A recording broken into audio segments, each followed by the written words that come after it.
was really impressed, Christina, what your pre-work you did, huh? Great. I'm very excited to be here again. How are you guys? Good. One session, one after the other, right? And it's actually amazing what you guys are doing. Always when I prepare to come here to speak with Draper University and students and current batches, what motivates me and what makes me think what an awesome step you guys do is the fact that you come here and you learn what other entrepreneurs have done good or not good, right? Because this is going to shape your on your journey, right? To impact your journey that you have positively, right? And this was not the case when I started my first startup 15 years ago, right? It was just, hey, I have an idea, I want to do a product, let's get there, and just learn it and learning by doing, right? So I want to start again by giving you actually a big round of applause and join me on that. Awesome what you are doing, guys. Awesome, really good. So today I've been asked to, what's your name? Jace, awesome what you are doing. I saw that you are, you need even more rewards than others, right? So I've been asked today to present something around, the topic of what it takes, the topic about, my lessons learned. And I've prepared a couple of slides to that. Because we are always on, feel free to take your smartphone, and this is now my Twitter handle. It's Todiba, T-O-D-I-B-A. And the topic is what it takes, hashtag what it takes. So it's, that's time to take the first pictures, exactly, right? So what qualifies me to be here? I mean, I've had, Christine, an amazing intro already, so I have not really a lot to add.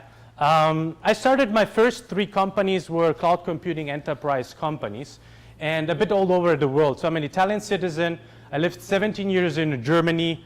Over 11 years, I had 2 startups in enterprise business, in cloud computing enterprise business. And then I had a pit stop in London. And from London, I moved over here to the Bay Area.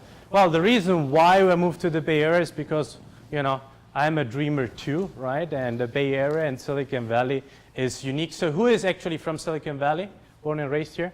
And who is not? Cool. A couple of nationalities. Where are you guys from? Where are you? What's going on? Hey. Germany. Hi, wie geht's? Good. Where kommst du? Aus Hamburg. Venezuela. ¿Qué tal? India. Hey, hi. Yeah, I don't do the English thing. I just do 6 languages. India. Hey. Welcome. Yeah, I mean, the reason why we are all here is because Silicon Valley is unique, right? Next to my startups, what I do is I love sharing my lessons learned, right?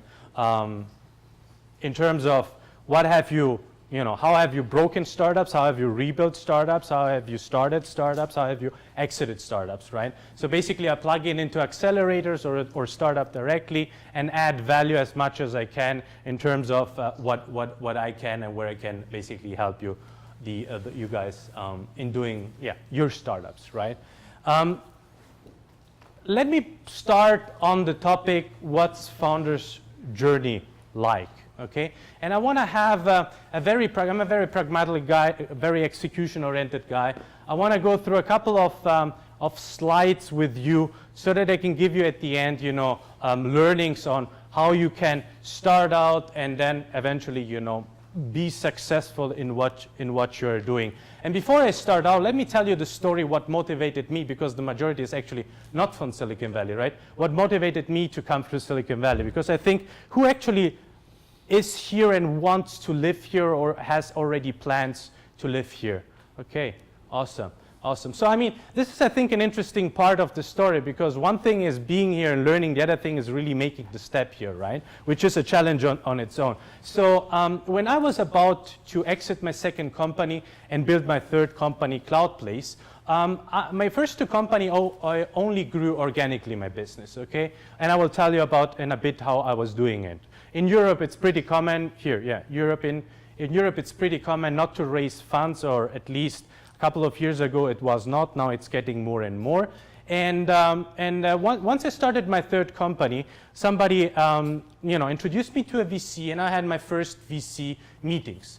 And this guy, this partner I pitched my idea, first VC that I met, and she said, well, I don't know if you're going to make it. I don't really believe it, right? So, and after having had to exit, I said, okay, I don't want to feel limited in what I'm doing, or I don't want others saying, you know, you are not going to make it. And that's where I booked a flight, came to San Francisco, and back then, 5 years ago, acceleration and, you know, bridge building companies and entities were not really common. So I came completely on my own, just booked a plane, booked a room, or a hotel room, and started, you know, hustling. Started calling around, started, you know, meeting people, which works pretty great here, right?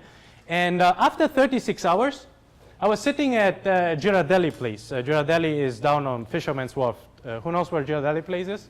Okay. So I was sitting there after 36 hours of being here, doing my initial meetings and initial calls, and I called my wife. And I'm married, by the way. I have 2 kids, age of 14 and 9, and I will tell you also a bit story about that. The reason why I'm emphasizing that is because I have 15 years of entrepreneurship and in parallel being also a dad. Who has kids? Okay. So you know what it means, the double efforts that you have if you have, you know, one venture and the other venture, right? And so I called my wife and I said, I have to tell you 2 things. I said, so how is it going? I said, it's actually going pretty good. I incorporated. Okay, and wise as she is, and you know, she knows the crazy guy I am. She said, what does that mean? I said, well, you know, I founded a company here. Well, you know, no problem, Tommaso. Calm down. Kids are waiting for you. Come back. Everything is fine. You know. And I said, no, because I knew that she's answered like that. I have to tell you the second thing. So what is the second thing? I booked again a round trip from Europe here to Silicon Valley. And the reason why, and this is my first message to you guys, is I wanted to force myself out of the comfort zone, right? So whatever you have as a challenge right now, either it's geographically or a visa issue or whatever, right? So my first message here to you is force yourself out of your comfort zone. So comfort zone is not just geographically. Comfort zone is always a zone that doesn't really lead you into the next step, right? So even if you are here, you get to tend into a comfort zone. You know, you join accelerators, and then you are way too long with this accelerator, right? And it doesn't really move you and bring you into the next phase. When we start a startup, it's all about, you know, pushing in time and making it step by step. So force yourself out of your comfort zone. So take a picture now and hashtag it, hashtag status quo sucks. Yeah, exactly. Cool, so this is step number 1.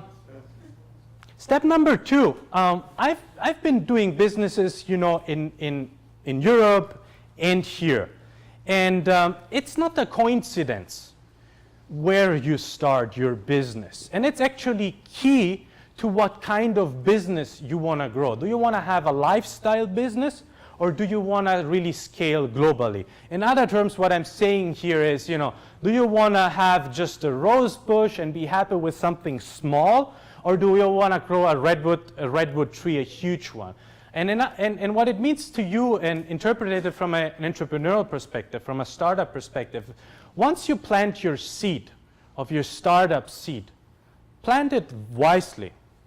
Because during the period of time that you are executing, you can either get backwind or front wind, right? And especially for those who are, you know, not locals, it is very important to have a plan and saying, okay, I want to start out something, and I want to start out something and make it big. So what is actually during this path, during this journey, helping me on making it big, right? So I have here, you know, I always talk about different market and segments. If you are, you know, in a coffee business, right, then you better start out in Colombia or in Brazil, because the ecosystem is for the coffee business there, right? If you're in an automotive business, then it's Detroit, or Europe, it's Germany, right? But boy, if you are in tech business, right, the best ecosystem, the ecosystem where you learn the fastest, where you can fail the fastest, where you have a lot of impulses, is here in Silicon Valley. And I break it down, you know, in 5 pillars. You can have access to the best talents. You have access to the best universities, so that eventually they can join your startup, depending on how sexy and appealing it is, right? You have inspiration from the best innovators, right? So you have entrepreneurs that might join your advisory board and help you on that, right? And of course, you have the venture arm that is helping you, funding your venture.